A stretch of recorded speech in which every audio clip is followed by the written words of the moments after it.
اے ہمارے پاک سرزمین کے آرمی چیف قمر جاوید باجوہ صاحب، اے میرے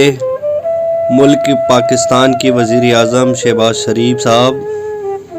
اے میرے قوم کے غیور پاک آرمی کے جوانوں، کیا آپ لوگوں کو یہ جو پارا چنار کی عوام، اہل سنت بھائی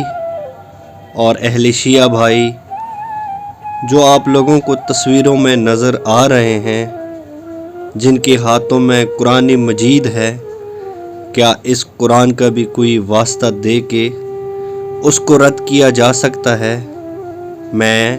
اس ویڈیو کے ذریعے اس قرآن کا واسطہ دیتا ہوں، خدا کے لیے ہمارے ملک، ہمارے پاک وطن میں امن قائم کر دو، امن قائم کر دو، امن قائم کر دو۔ السلام علیکم ورحمۃ اللہ وبرکاتہ۔